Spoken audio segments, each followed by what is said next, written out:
Protein powder खरीदने से पहले जरूर पता होनी चाहिए ये 5 बातें। प्रोटीन हमारे शरीर की ग्रोथ में काफी मदद करता है।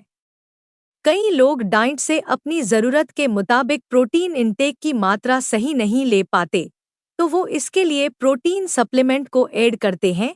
प्रोटीन सप्लीमेंट दुनिया का सबसे अधिक उपयोग किया जाने वाला बॉडी बिल्डिंग और मसल्स बिल्डिंग सप्लीमेंट है।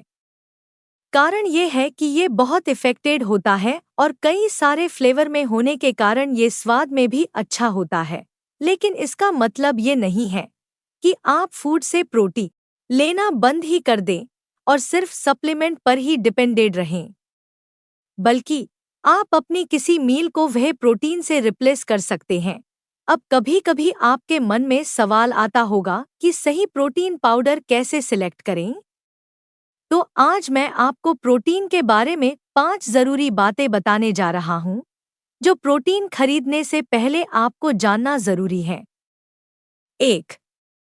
वह प्रोटीन सप्लीमेंट 3 तरह का होता है। वह प्रोटीन पाउडर के रूप में आता है, इसलिए प्रोटीन को उसकी प्योरिटी के आधार पर या फिर उसमें प्रोटीन कंटेंट के आधार पर इन भागों में डिवाइड किया जाता है।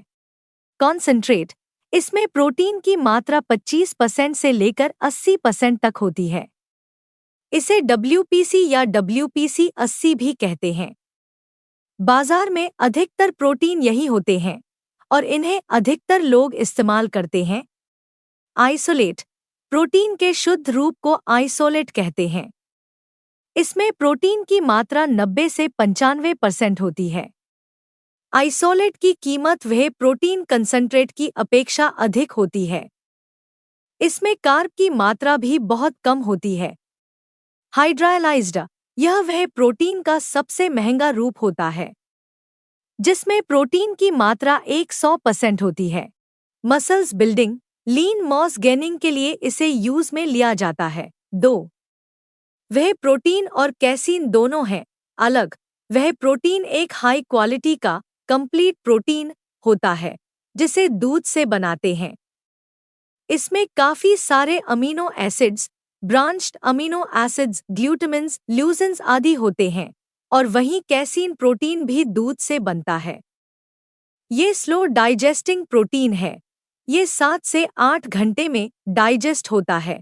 इसे सोने से 30 मिनट पहले ले सकते हैं, क्योंकि जब आपकी बॉडी स्लीपिंग मोड में होती है तो कैसीन आपकी बॉडी में अमीनो एसिड्स बनाता है और आपकी बॉडी एनाबॉलिक में ही रहती है, कैटाबॉलिक में नहीं जाती और इससे आपके मसल्स डेवलप होते हैं। 3.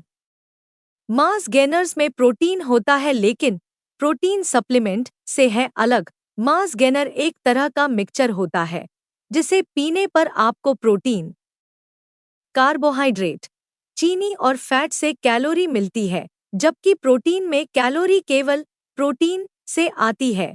सीधे शब्दों में कहें तो प्रोटीन कम कैलोरी के कारण आपके मसल्स बढ़ाता है, जबकि मास गेनर इसकी हाई कैलोरी के कारण आपको काफी हैवी कर देता है।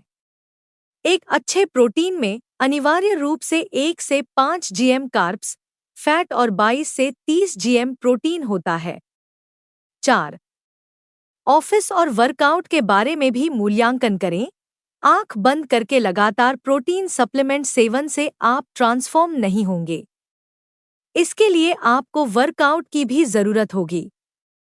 इसके लिए जरूरी है कि आप अपने ऑफिस और अपने डेस्क पर बैठने के समय पर भी ध्यान दें कि आप वहां कितना टाइम स्पेंड कर रहे हैं, या फिर ये भी देखें कि आप कितने समय अपने आप को ट्रेन कर रहे हैं। प्रोटीन तभी ज्यादा असर करेगा जब आप वर्कआउट करेंगे, इसलिए ध्यान रखें कि आप जब भी प्रोटीन सप्लीमेंट खरीदें, पहले अपना टाइम मैनेजमेंट करें, नहीं तो आपके पैसे वेस्ट ही जाने हैं। 5. सप्लीमेंट फेक हो सकते हैं। आज के समय में विज्ञापन से ही सभी कंपनियां अपने अपने प्रोडक्ट्स बेच रही हैं। सप्लीमेंट के मार्केट में भी ऐसा ही है। कई कंपनियां प्रोटीन के जार पर झूठे दावे और वादे लिख देती हैं, और जिसे पढ़कर आप खुश हो जाते हैं और प्रोटीन खरीद लेते हैं। अधिकतर क्लेम झूठे निकलते हैं। कुछ सालों से इंडियन मार्केट में ऐसे सप्लीमेंट्स की भरमार हो गई है। इसलिए जब भी प्रोटीन खरीदे, किसी ऑथराइज्ड स्टोर से ही खरीदे और उसकी भी पहले पूरी तरह से जांच कर लें।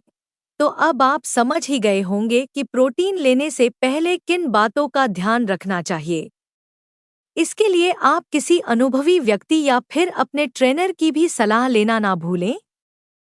यदि आपको भी हमारे इस आर्टिकल से कोई मदद मिली हो तो हमें बताएं। हम आपके सिलेक्टेड कमेंट्स को अपने सोशल मीडिया प्लेटफॉर्म पर शेयर करेंगे।